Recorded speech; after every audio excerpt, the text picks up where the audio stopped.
Kisah aneh pejabat pada masa Abu Nawas. Kisah Abu Nawas kali ini akan menceritakan tentang keanehan pejabat pada masanya. Aneh, tapi mau dikata apa lagi? Memang begitulah adanya. Berikut kisah lengkapnya. Suatu hari, Abu Nawas diajak oleh para menteri istana berlibur ke tempat rekreasi.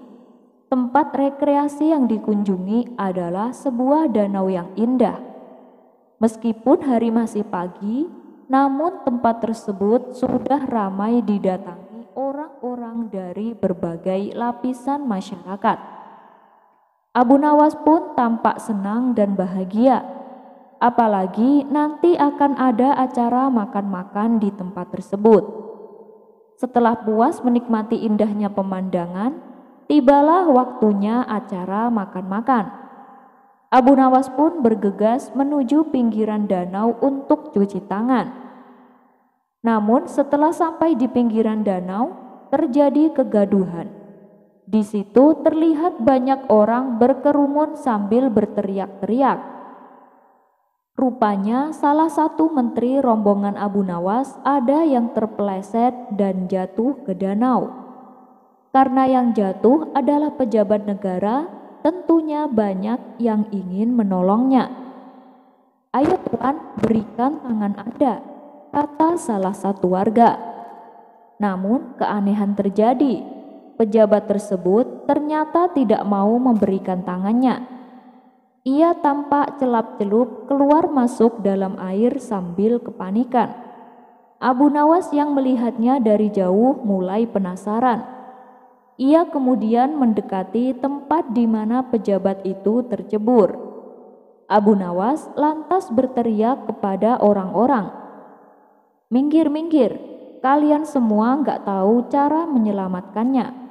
Lihat saja, ia sudah nggak kuat dan hampir tenggelam. Jelaslah ia nggak mau menuruti perkataan kalian.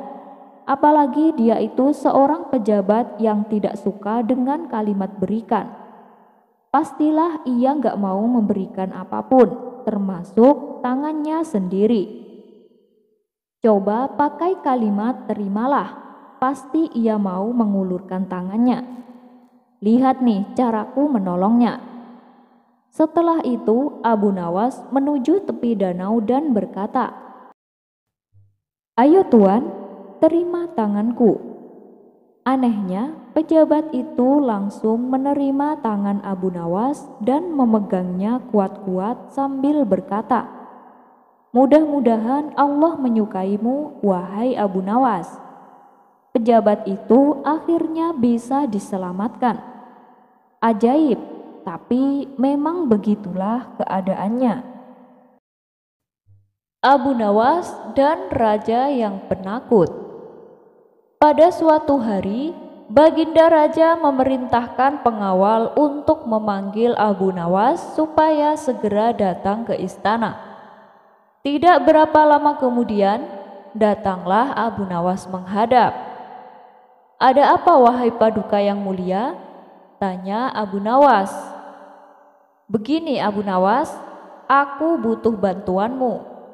Sahabatku raja dari negeri seberang adalah raja yang sangat penakut. Aku ingin kau menyembuhkan dia dari rasa takutnya," tutur Baginda Raja. Kemudian Abu Nawas bertanya lebih jauh perihal keadaan raja tersebut. Ketakutan yang dialaminya sungguh tidak wajar Abu Nawas. Dia takut pada segala sesuatu, termasuk kepada bayang-bayangnya sendiri. Ia selalu membawa pengawalnya kemanapun ia pergi, bahkan ke kamar mandi sekalipun, kata Baginda Raja memberitahu. Sejenak Abu Nawas terdiam. Setelah berpikir cukup lama, akhirnya ia mendapatkan sebuah ide untuk menyembuhkan penyakit raja tersebut. "Jangan khawatir paduka, saya punya ramuan minuman sakti untuk menyembuhkannya," ucap Abu Nawas. Maka pada keesokan harinya, Abu Nawas diajak Baginda Raja pergi ke negeri sahabatnya. Singkat cerita, sampailah mereka ke negeri sahabat Baginda Raja. Abu Nawas lalu diajak masuk ke istana dan menghadap raja negeri tersebut. "Wahai Tuan Raja, saya punya obat ajaib yang dapat membuat Anda kebal terhadap segala ketakutan," kata Abu Nawas. Tuan Raja yang merasa tertarik segera menyetujui untuk mencoba ramuan obat dari Abu Nawas. Abu Nawas lalu memberikan raja sebotol air. "Minumlah ini Tuan Raja, setiap pagi dan malam. Dan dalam 1 bulan, Tuan akan menjadi raja yang penuh keberanian. Karena dengan Tuan Raja meminumnya, akan hadir khodam yang senantiasa menjaga Tuan Raja," jelas Abu Nawas. "Oh ya, mana khodamnya? Kenapa aku tak melihatnya?" tanya raja tersebut. "Tuan tidak akan bisa melihatnya, tapi dia akan selalu bersama Tuan untuk menjaga Tuan," jawab Abu Nawas. Akhirnya sebulan kemudian, Abu Nawas kembali menemui raja negeri seberang. "Bagaimana perasaan Tuan Raja?" tanya Abu Nawas. Raja tersebut tersenyum bangga.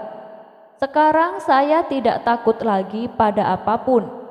Saya bahkan berani sendirian di malam hari," tutur Tuan Raja. "Wah, itu hebat sekali. Tahukah Tuan minuman apa yang saya berikan?" "Itu sebenarnya minuman air putih biasa. Tidak ada khodamnya sama sekali. Adanya Tuan Raja menjadi pemberani, itu datangnya dari dalam hati Tuan sendiri dan dari kepercayaan diri Tuan," tutur Abu Nawas.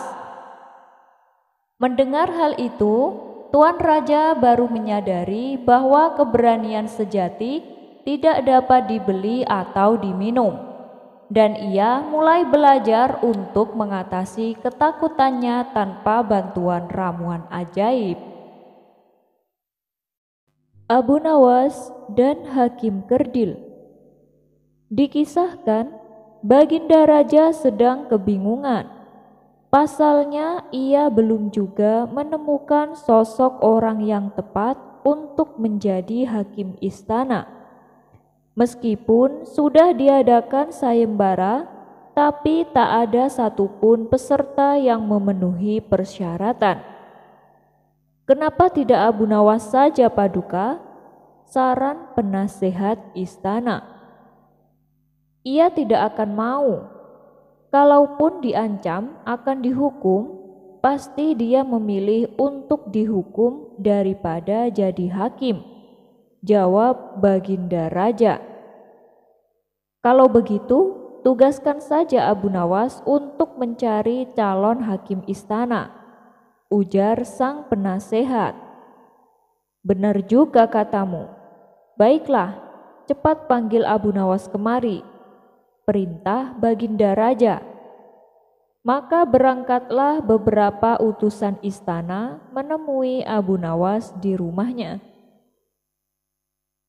"Tuan Abu, Anda diperintah Paduka untuk menghadapnya sekarang," kata mereka. Awalnya Abu Nawas mengira dirinya dipanggil untuk dijadikan hakim. "Bilang saja sama Paduka, aku tidak mau datang," jelas Abu Nawas. "Tenang Tuan Abu, tujuan Baginda menyuruh Tuan Abu menghadap hanya untuk meminta saran," tutur mereka. "Saran? Saran apa?" tanya Abu Nawas. Tuan Abu dimintai saran Baginda mengenai sosok yang pantas jadi hakim, dan Tuan Abu diperintah untuk sekalian mencari orangnya, jawab mereka. "Ya sudah, kalian pulang saja dulu, nanti aku akan menyusul sekalian membawakan orangnya," balas Abu Nawas. Dan singkat cerita, datanglah Abu Nawas ke istana bersama orang yang akan dijadikan hakim. Namun, saat mereka berdua menghadap Baginda Raja justru tertawa terpingkal-pingkal. Ternyata yang membuatnya tertawa, orang yang dibawa Abu Nawas tubuhnya kecil dan kerdil. "Kamu lucu, Abu Nawas. Masa orang kerdil seperti dia malah dicalonkan menjadi hakim?" kata Baginda Raja terus tertawa. "Paduka, dia mungkin terlihat kecil, tetapi ingatlah yang terbaik seringkali hadir dalam kemasan kecil," timpal Abu Nawas. Tawa Baginda Raja kembali pecah dan lebih kencang dari sebelumnya. "Baiklah Abu Nawas, saya akan bertanya kepada kawanmu itu. Apakah kamu kurang dihormati karena postur tubuhmu sehingga kau ingin menjadi hakim supaya orang-orang mau menghormatimu?" tanya Baginda Raja. "Sebenarnya tidak, Paduka. Saya pikir itu justru sangat menguntungkan karena saya lebih dekat dengan rakyat tanpa harus menundukkan kepala," jawab kawan Abu Nawas. Untuk ketiga kalinya, Baginda Raja dibuatnya tertawa. "Baiklah, karena kau ingin menjadi hakim, aku akan mengujimu dengan 2 pertanyaan. Pertanyaan pertama, mana yang lebih kau pilih?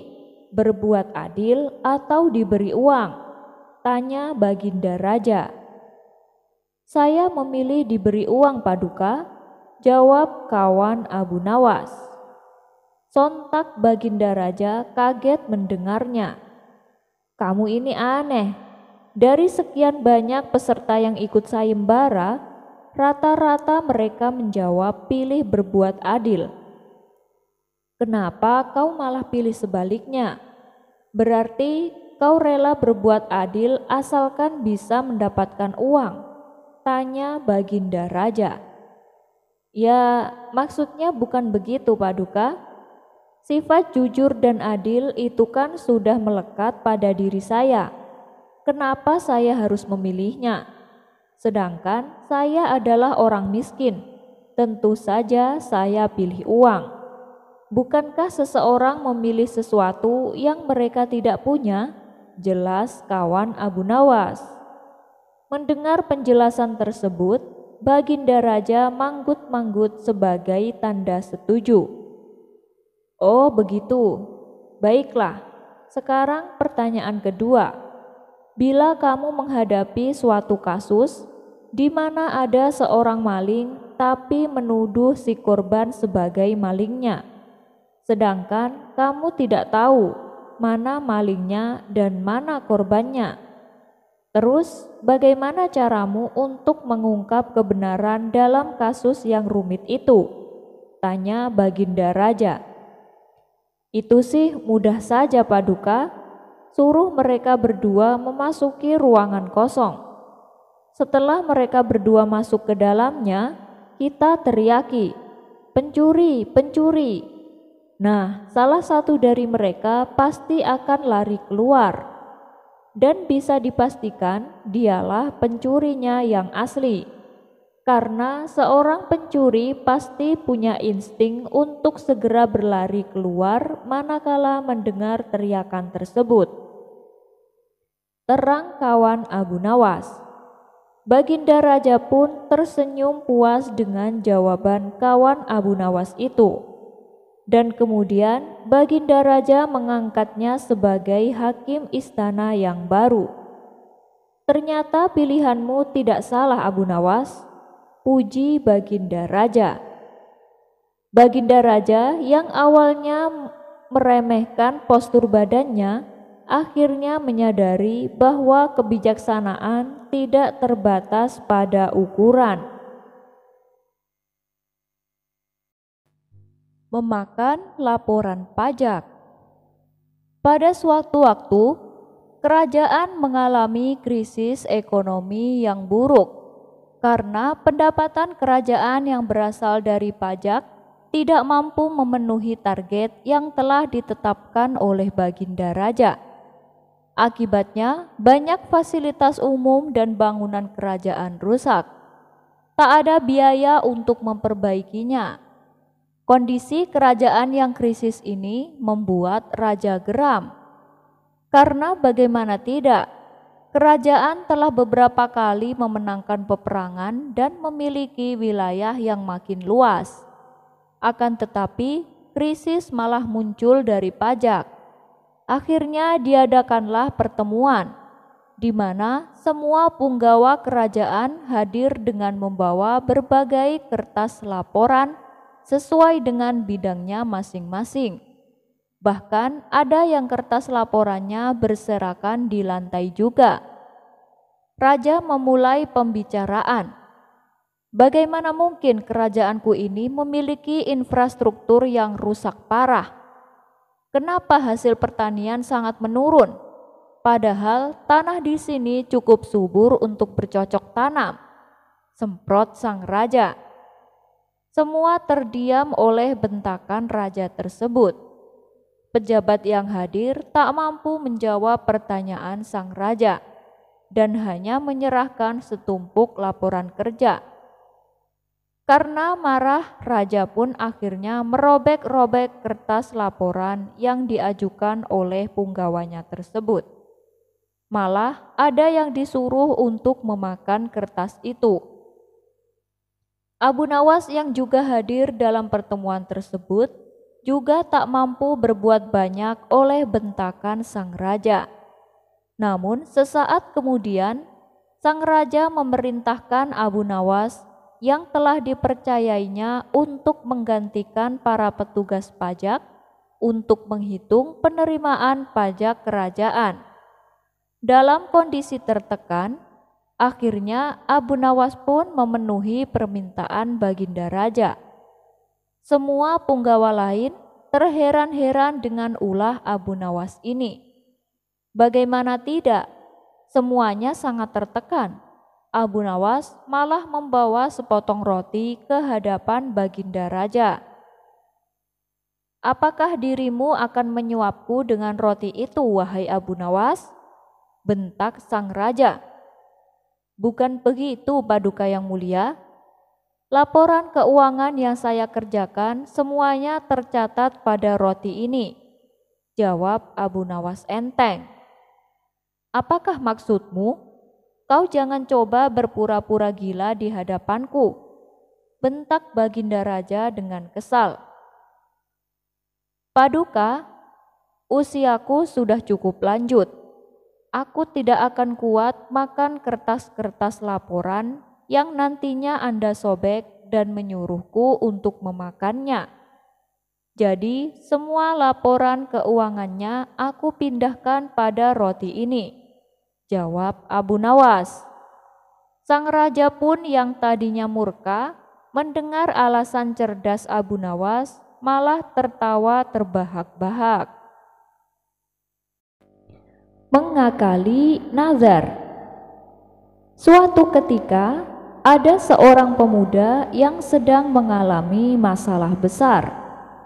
Sudah berbulan-bulan masalah itu tak kunjung selesai.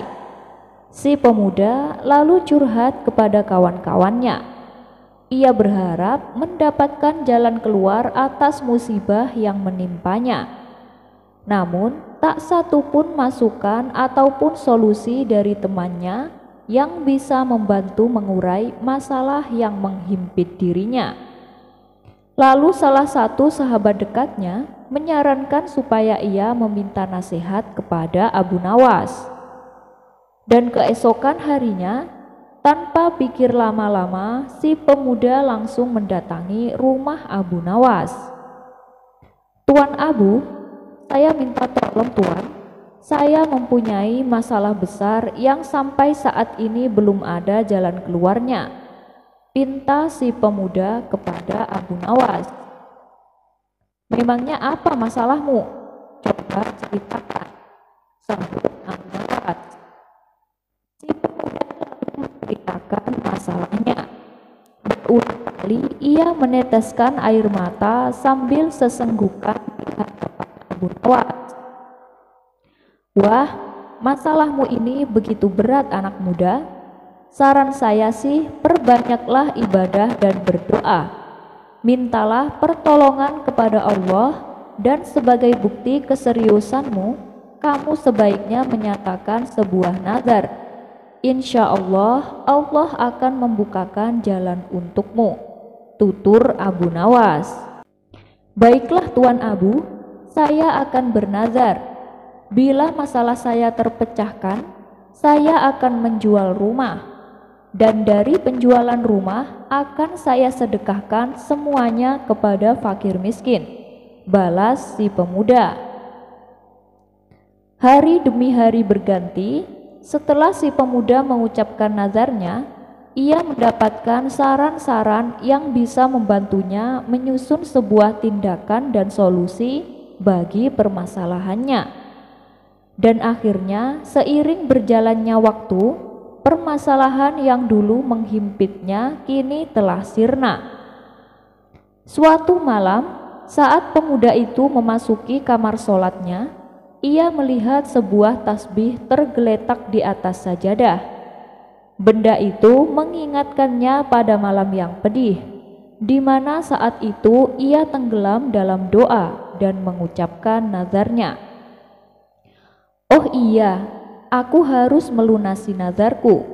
Kenapa aku begitu pelupa?" batin si pemuda. Sejak itu, ia ingin segera menunaikan nazarnya. Ia merasa itu sebuah janji kepada diri sendiri dan Tuhan yang harus ia penuhi. Ia tak ingin mengkhianati janjinya sendiri. Ia tak mau menjadi orang yang munafik. Akan tetapi, ia mempunyai sebuah masalah. Saat hendak menunaikan nazarnya, ia merasa jika rumahnya ia jual dan uang hasil penjualan itu ia berikan seluruhnya kepada fakir miskin, alangkah sayangnya. Ia pun menyesal kenapa dulu terlalu bersemangat mengucapkan nazar. Seharusnya ia tak bernazar menjual rumah. Seharusnya ia bernazar barang lain yang lebih kecil harganya. Akan tetapi ia sudah terlanjur bernazar. Si pemuda berusaha memutar otak yang bisa mengurangi kerugian akibat nazarnya yang tak mungkin ditariknya kembali. Setelah beberapa lama berpikir, ia menemukan sebuah ide. Ia akan menjual rumahnya dengan harga 1 dinar. Itu harga yang sangat murah. Selain itu, ia juga akan menjual kucing yang menempati rumah tersebut dengan harga 10.000 dinar. Jadi, bagi siapa saja yang ingin membeli rumahnya, maka harus pula membeli kucing. Itu sudah paket yang tak bisa dipisahkan. Tak lama setelah penjualan itu diumumkan, datanglah seorang pembeli yang tanpa menawar membeli paket jual rumah dan kucing tersebut. Sang pembeli menyerahkan uang sebesar 10.000 1 dinar. Dan sehari setelah jual beli dilakukan, si pemuda segera menunaikan nazarnya dengan membagikan uang 1 dinar dari hasil penjualan rumahnya kepada fakir miskin. Sementara itu, uang hasil penjualan kucing yang bernilai 10.000 dinar menjadi miliknya utuh dan ia simpan rapat-rapat. Dan di kemudian hari, uang 10.000 dinar itu ia belikan rumah lagi untuk ditinggali. Pada suatu ketika, Abu Nawas mendatangi si pemuda. "Hei pemuda, nazarmu sudah kau tunaikan belum?" tanya Abu Nawas. "Oh, sudah Tuan Abu. Uang hasil penjualan rumahku sudah aku sedekahkan kepada fakir miskin, Tuan," jawab si pemuda. "Memang berapa yang kau sedekahkan?" tanya Abu Nawas kembali. "Ya semuanya Tuan Abu, jumlahnya 1 dinar. Karena kan saya menjual rumah hanya seharga 1 dinar, Tuan." balas si pemuda. Wah, kenapa bisa murah sekali itu? Tanya Abu Nawas heran. Saya menjual sepaket dengan kucing yang mendiami rumah tersebut, Tuan. Tapi harga kucingnya 10.000 dinar. Nah, uang hasil penjualan kucing saya gunakan untuk membeli rumah lagi, kata si pemuda menjelaskan. Mendengar itu, muka Abu Nawas pun memerah menahan amarah. Karena tak sepantasnya kita seorang hamba yang hina ini mencoba mengingkari ataupun mengakali janji kita kepada penguasa langit dan bumi. Tantangan mengikat sepatu di atas kepala. Karena seringnya gagal mengerjai Abu Nawas, Baginda Raja mulai putus asa. Ia mengakui bahwa Abu Nawas terlalu cerdik untuk diperdaya. Alih-alih akan mempermalukan Abu Nawas, justru Baginda Raja sendiri yang kena getahnya. Hal inilah yang membuatnya geram dan ingin membalaskan dendam. Tapi Baginda Raja bingung harus dengan cara apa untuk mewujudkannya. Kemudian Baginda Raja bertanya kepada para menteri istana, adakah di antara kalian yang punya cara untuk memperdayakan Abu Nawas? Tanya Baginda Raja. Mereka semua terdiam, hanya saling tatap satu sama lain. Salah satu dari kalian masa tidak ada yang punya? Tanya Baginda Raja memastikan. Ampun Paduka yang mulia, sebenarnya kami punya berbagai cara untuk menjebak Abu Nawas. Tapi dia itu sangat cerdik. Takutnya nanti malah jadi bumerang, sehingga membuat Paduka menanggung malu. Dan kami tak ingin itu kembali terulang, jawab salah satu menterinya. Baginda Raja pun memahami kekhawatiran mereka. Namun tiba-tiba salah satu menteri yang lain mengusulkan sebuah cara yang tak seperti biasanya. Paduka yang mulia, saya punya sebuah tantangan tapi bukan jebakan. Barangkali Paduka berkenan. Mendengar hal itu, Baginda Raja merasa ragu. Apa kamu yakin tantanganmu bisa untuk mengerjai Abu Nawas? Tanya Baginda Raja. Ini bukan jebakan Paduka. Jadi apa yang akan diperbuat Abu Nawas atas dasar kesadaran sendiri? Jawab sang menteri.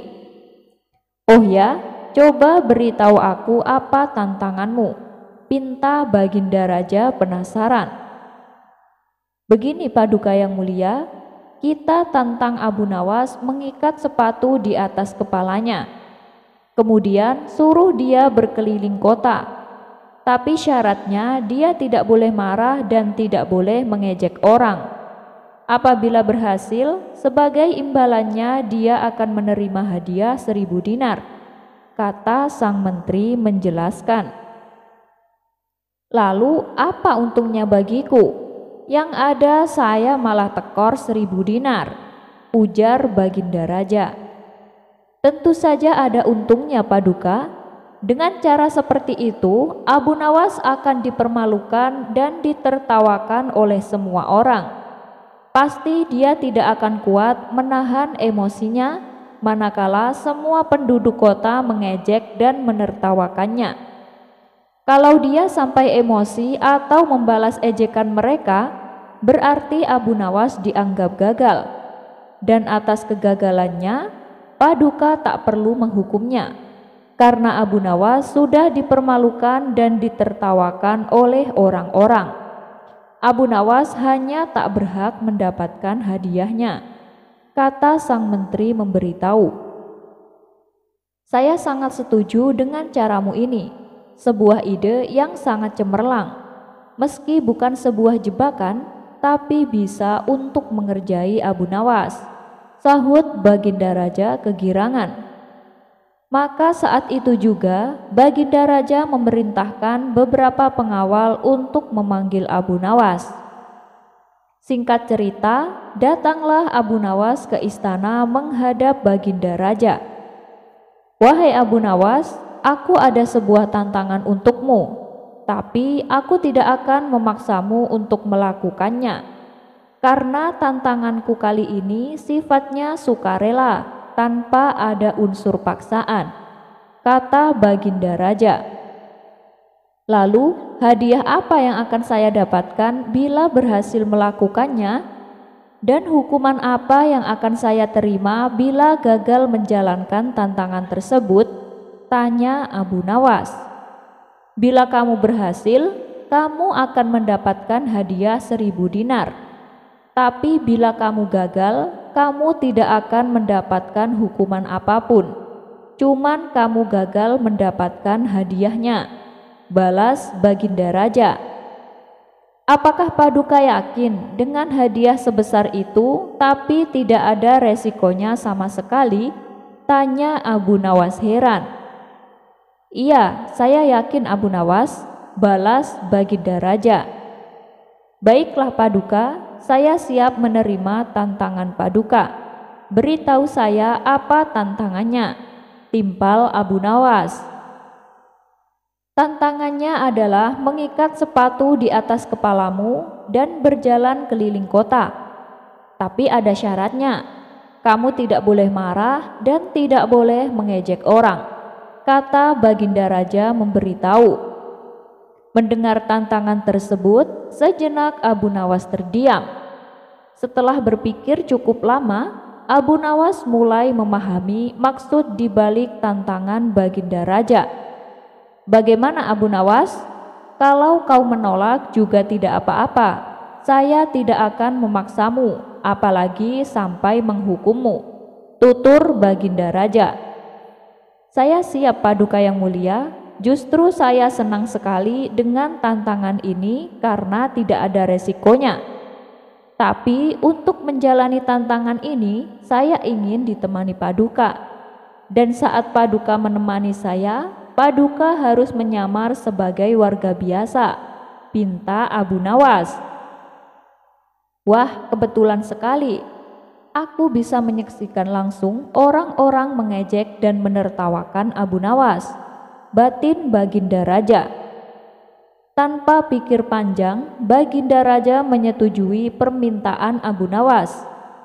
Maka pada hari itu juga mereka berdua mulai berkeliling kota Baghdad. Ketika melewati di depan kerumunan orang-orang, mereka seketika tertawa dan mengejek Abu Nawas. Kamu sudah gila ya Abu Nawas? Kenapa tidak sekalian kau makan sepatunya? Kata mereka sambil tertawa terpingkal-pingkal. Melihat hal itu, Baginda Raja juga ikut tertawa di samping Abu Nawas. Rasain kamu Abu Nawas, saya bisa dengan puas menertawakanmu, kata Baginda Raja dalam hati.